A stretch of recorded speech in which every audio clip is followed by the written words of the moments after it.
Era num barraco de madeira e zinco, sem água encanada ou luz elétrica, que começava essa história. Diego Armando Maradona Franco, o oitavo filho de Dom Diego e Dona Tota. Aprendeu seu primeiro drible não num campo de grama, mas no chão batido de Vila Fiorito. Aos 3 anos, ganhou de seu primo Beto sua primeira bola de futebol. Não era de couro, mas um aglomerado de trapos e jornais amarrados com barbante. Mesmo assim, dormia abraçado com ela, como se temesse que alguém a levasse. Aos 8, já organizava peladas com meninos 5 anos mais velhos. E os humilhava, com dribles que pareciam desafiar as leis da física. Francisco, o olheiro que o descobriu, nunca esqueceu o primeiro teste. Num campinho de terra, coloquei o menino franzino contra garotos de 14 anos. Em 20 minutos, ele marcou 7 gols.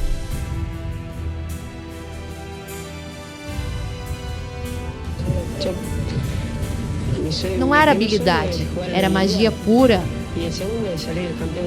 Seu primeiro contrato profissional, assinado em 1976, previa um salário de 25 pesos mensais, cerca de R$ 15 hoje. Mas havia uma condição: só receberia se marcasse gols.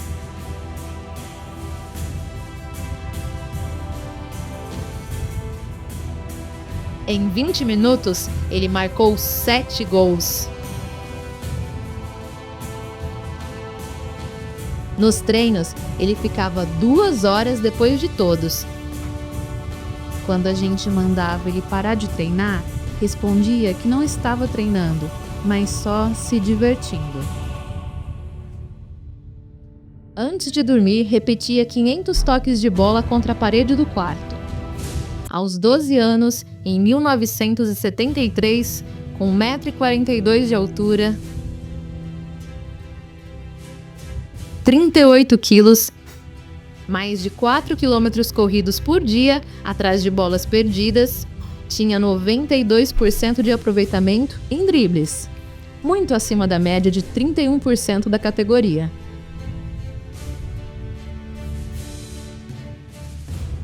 20 de outubro de 1976, com 15 anos e 355 dias, aquele menino franzino entrou para a história.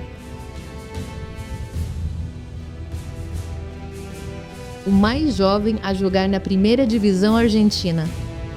Quando o técnico Juan Montes chamou Diego para entrar em campo, ninguém na arquibancada imaginava que assistiam ao primeiro passo de uma lenda. Nem ele sabia que dali a 10 anos carregaria nas costas não só um time, mas toda uma nação.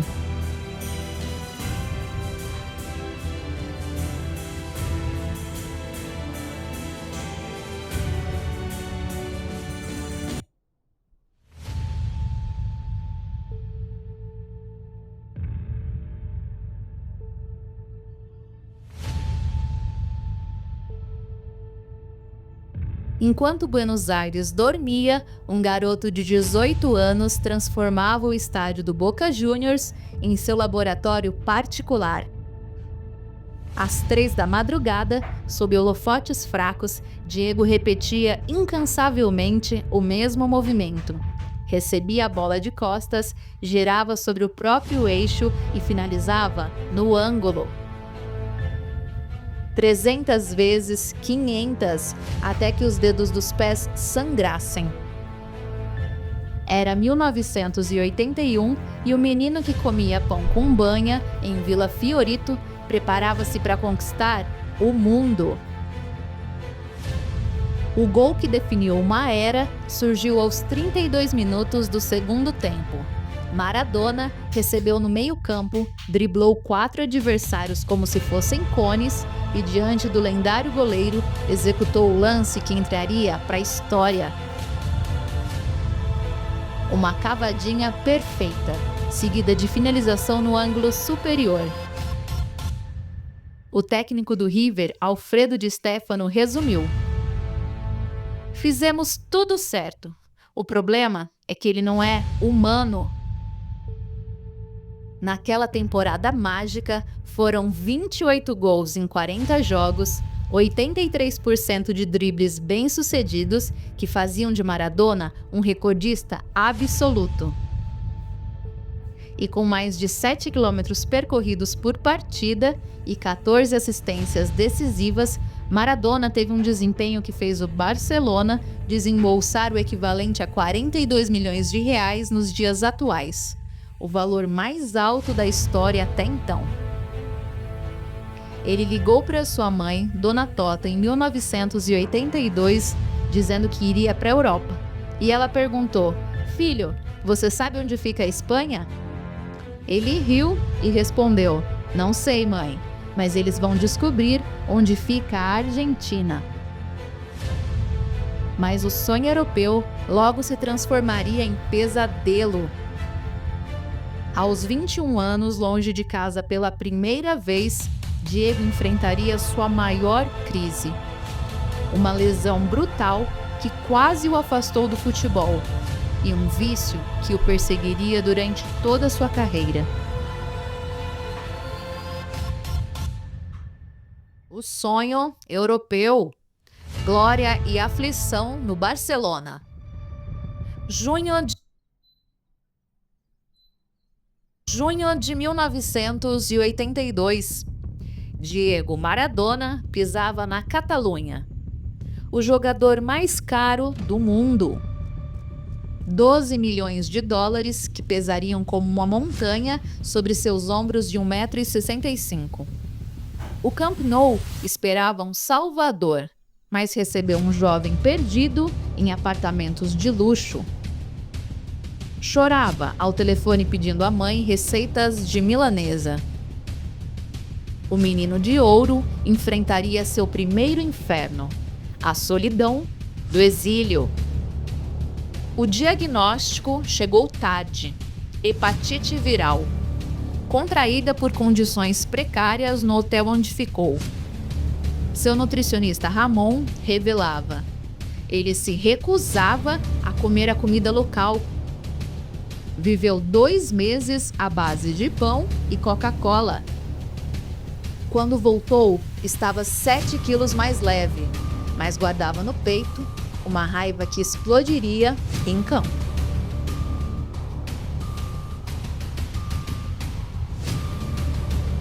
26 de junho de 1983, Santiago Bernabéu.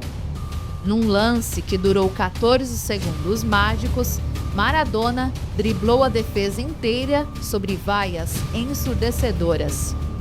Ao marcar, correu em silêncio até a lateral, onde 3.000 torcedores argentinos, imigrantes e pobres como ele, choravam na arquibancada. Foi o único gol na história que fez o Bernabéu aplaudir um rival por 83 segundos contínuos. 23 de setembro de 1983. Goicoechea, o açougueiro, quebrou seu tornozelo direito com uma entrada que ecoou como um tiro no Camp Nou. Cirurgiões encontraram fratura em 3 pontos, 4 ligamentos rompidos e 50% de chance de nunca mais jogar. Maradona jurou vingança e cumpriu.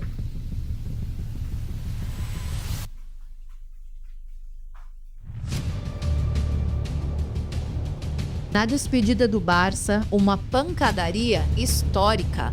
Diego chutou o rosto de Sola, acertou uma voadora em Miguel Ângel e partiu para cima da polícia. Seu biógrafo, Daniel Arcucci, explica: não era raiva, era um grito de um menino traído pelo sistema. O episódio mancharia sua carreira, mas revelaria sua essência. Um vulcão de paixão incontrolável. Quando o avião decolou rumo à Itália, Maradona sussurrou ao empresário: desta vez vou fazer diferente. Mal sabia ele que Nápoles guardava não só seu destino como lenda imortal, mas também novos demônios.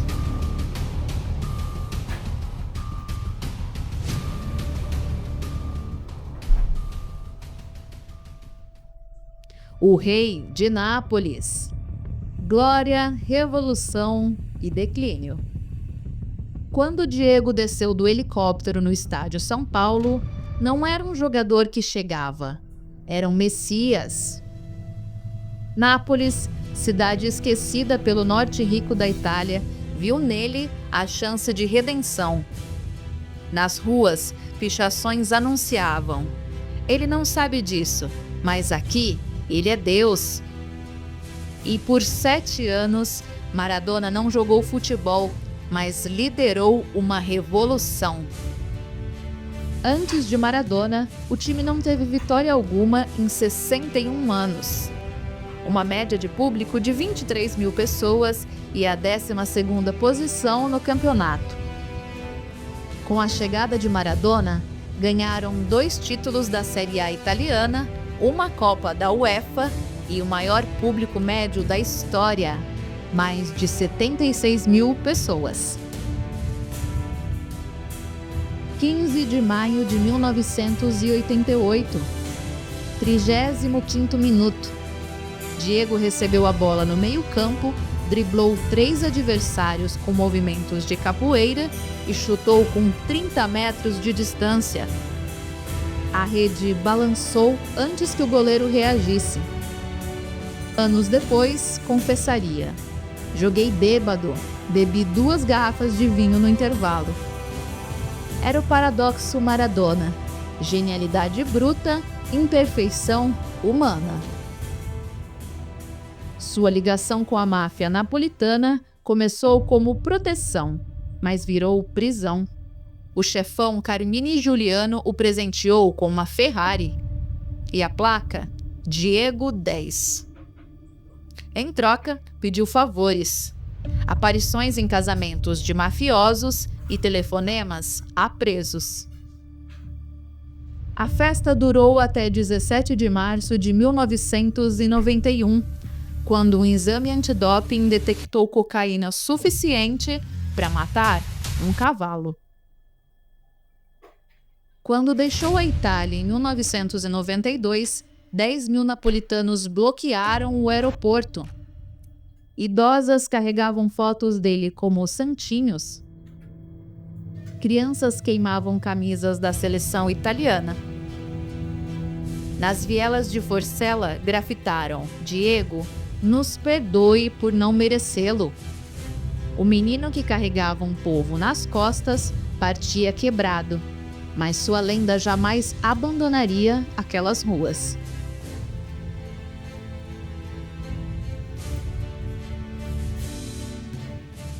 De volta a Buenos Aires, restava-lhe um último ato: resgatar não um clube, mas sua própria alma. A jornada do ídolo caído começava, e nela, Diego encontraria seus demônios mais cruéis. O último ato. Herói, rebelde e lenda eterna. 1993. De volta à Argentina, o ídolo era um exilado de si mesmo. No Newell's Old Boys, tentava reencontrar a magia de um corpo de 90 quilos, marcado por cicatrizes e vícios. Nas arquibancadas, multidões gritavam Diego 10. Mas nos vestiários, médicos sussurravam sobre batimentos cardíacos de 140 BPM em repouso. Diego já não driblava zagueiros, lutava contra fantasmas. 21 de junho de 1994. Aos 33 anos, Maradona surgiu para a câmara como um animal encurralado. Olhos arregalados, veias saltadas. O gol foi perfeito. Tabela, drible em 3, finalização no ângulo. Mas a euforia durou 72 horas. O exame antidoping revelou: efedrina 3 mg por ml, uma dose mortal. O técnico Bilardo chorou ao retirá-lo e disse: mataram meu soldado. Sua batalha contra a balança virou um pesadelo público. Entre 1997 e 2005, foram 7 cirurgias de redução de estômago, 130 quilos no auge e 2 paradas cardíacas não fatais. Em Cuba, onde se tratava do vício, tornou-se amigo de Fidel Castro. Ele me entende, dizia. Também vivi sob cerco. Como técnico, em 2010, encontrou redenção parcial. Na vitória sobre a Nigéria, correu pelo campo como um menino. Abraçava cada jogador. Messi, seu herdeiro não assumido, recebeu um conselho. Não seja eu, seja melhor. Era seu testamento futebolístico. Obrigado por lembrarem que ainda existo. Sussurrou diante de 20 bolas alinhadas como velas. 3 semanas depois, seu coração parou numa casa em Tigre. Nas ruas de Buenos Aires, um grito em harmonia dizia: Diego não morreu, se multiplicou. Na Itália, torcedores do Napoli depositaram flores e camisas 10 no Vesúvio, vulcão que, como ele, era adorado e temido. Hoje, Diego vive onde o asfalto encontra os sonhos, nas vielas onde garotos pobres fingem ser ele. Nas mãos tatuadas de velhos que viram seus milagres. Sua grandeza não está nos títulos, mas naquilo que provou. Que um menino de Vila Fiorito pode, por 90 minutos, fazer o mundo se ajoelhar.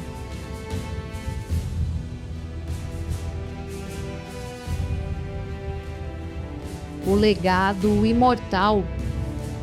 De mito a símbolo universal. Em 25 de novembro de 2020, quando o coração de Maradona parou, um fenômeno único ocorreu. O menino pobre, que virou ídolo, transformou-se em um representante.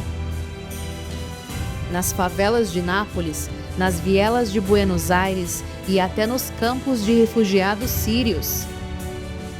Sua imagem tornou-se bandeira dos que lutam contra gigantes. Como disse o escritor Eduardo Galeano, Maradona jogava como quem pedia justiça. Estudos da Universidade de Bolonha revelam 127 igrejas clandestinas com sua imagem em 23 países. 15 crianças batizadas como Diego Armando na Argentina em 2021. 284 murais criados globalmente em 2022, superando até mesmo Che Guevara. No Cairo, torcedores adaptaram seu rosto a uma esfinge, prova de que ultrapassava fronteiras esportivas. Neurocientistas descobriram em 2022 córtex pré-motor 34% mais denso que a média. Conexões cerebrais aceleradas. Visão periférica de 195 graus, acima de um atleta comum, que possui 180. A doutora Inês Sanches explica que seu cérebro processava o jogo como um xadrez em câmera lenta. Em 1994, a entidade o considerou risco institucional. Em 2020, usou sua imagem para adquirir $2 bilhões em direitos de transmissão. Até na morte, Diego desafiou hipocrisias.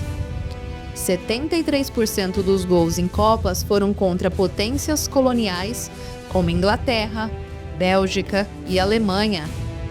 Como se cada drible fosse uma vingança histórica. Em sua última entrevista, perguntaram: "O que quer que lembrem?" Ele respondeu que fui um menino que nunca deixou de jogar, mesmo quando o mundo disse que era homem. Hoje, quando um garoto em qualquer favela do mundo dribla bolas imaginárias, está reescrevendo sua história. Porque Maradona não morreu, tornou-se verbo. E no idioma universal de rua, Maradonear significa resistir. Na base do monumento, uma placa repete suas palavras: a bola não se mancha. E assim, entre a glória e a tragédia, o ídolo imperfeito que nos ensinou que até os deuses tropeçam segue imortal. Não no mármore, mas no barro do chão onde sonhos ainda nascem.